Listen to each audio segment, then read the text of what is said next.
I was a teenager, a teenage missionary. I crafted it, And I remember it was so long, like paragraphs long. So difficult to memorize. It's like so difficult, if somebody asks, what's your mission statement? What's your vision statement?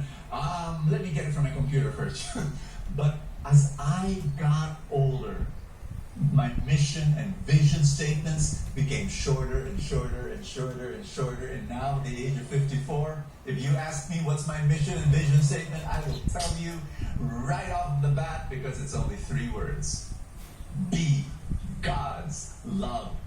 That's why I wake up in the morning. That's why I set up my businesses. That's the reason why I do my ministry. And that's why I'm preaching to you today, because I want to be God's love. I just don't want to preach God's love. I want to be God's love. And that's why our one big message for today is so close to my heart. This is my big why. And I pray that it becomes your big why as well. Before we go on, I just want to answer this one question, big question about Sabbath. What does Sabbath really mean? In order to answer that question, you need to go back to the book of Genesis. And that's where it all started. And let me read it for you. In chapter 2, verse 2, it says, on the 7th day, God had finished his work of creation, so he rested from all his work. Dear friends, in one sense, Eden started on the 7th day. Yes! What does that mean? Well, plantitos and plantitas, can I talk to you? Your garden, does it require a lot of work? And every card-carrying plantito and plantita will say, yes, absolutely. But is it a work that you love? And the answer is yes. They feel wonderful. They feel they're in heaven, working with their hands, which is exactly what Eden is. Bible scholars will tell you Eden is not the absence of work, but it's working the land, but the land isn't fighting back. That's what happens in Genesis 3, in the consequence of the fall of man, where the ground gets cursed. Meaning to say, Eden and Sabbath, they're so connected.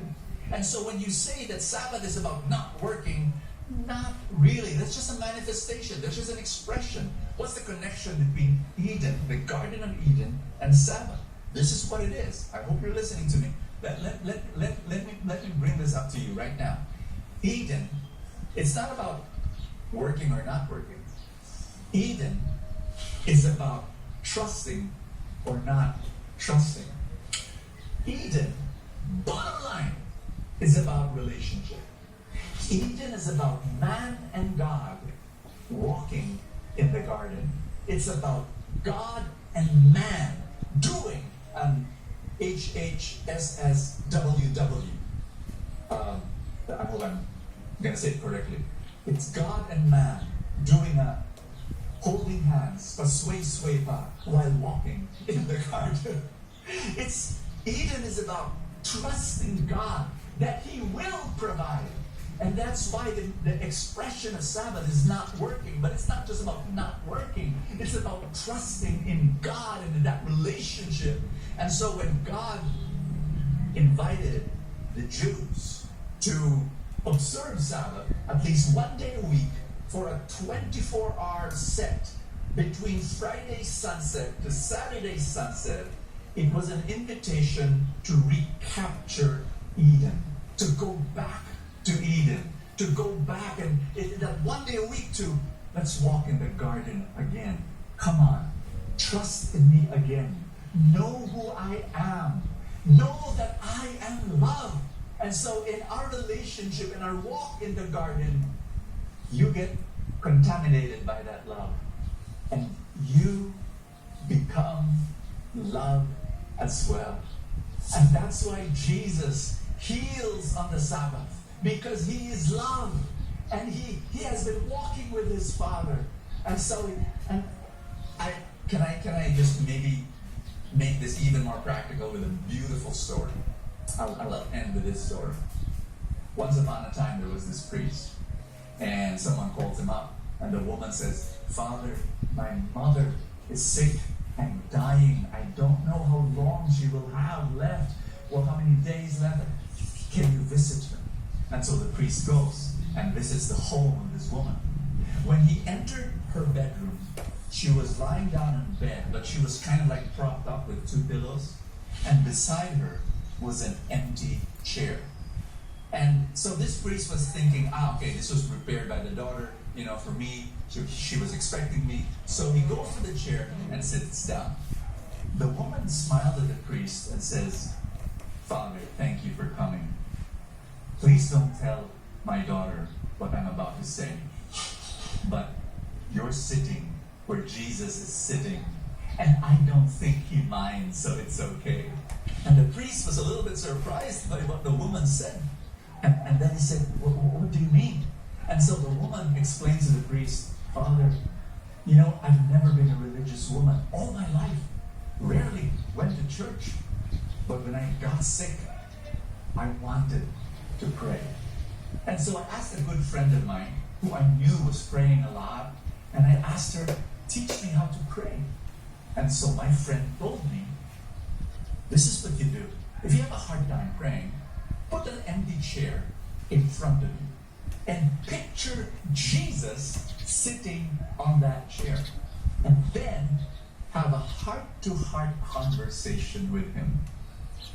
And so the woman tells the priest, "Father, that's how I pray now. And it is so beautiful. I really feel I'm close to God now." The priest was listening to the story and he was so moved, so touched. And so after hearing that story, the priest, gave to her the whole shebang. He anointed her with oil, heard her confession, gave her the communion. It was beautiful, and then he left. The following morning, this priest received a phone call from the same daughter, and the woman told him, "Father, thank you so much for visiting my mom. Father, last night she passed away." And the priest said, "Oh, I'm so sorry to hear that." And then the woman said, "Oh, Father, don't, because I know she was happy, because she had this beautiful smile when she passed away."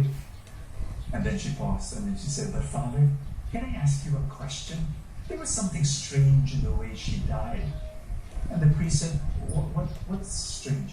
And the woman said this, "Well, she did not die lying down. When I entered her room, she was leaning on the empty chair."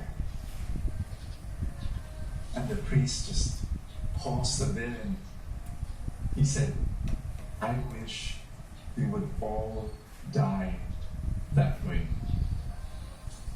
My dear friend, can I share something with you to close this talk? I hear a lot of religious people say, "My goal is to go to heaven." You know what? That's a great goal. Awesome, great goal. But it's not the greatest goal. In fact, it is not the goal of Jesus for your life. You know what his goal is? It's not to escape planet Earth and fly to heaven. That's not his goal for you. His goal for you is to recreate Eden on this earth. In your family, in your marriage, in your home, in your business, in your job, in everywhere you go, recreate Eden in this world. To be his love. To spend time with God so much that you be his love. How? Here's the fourth instruction.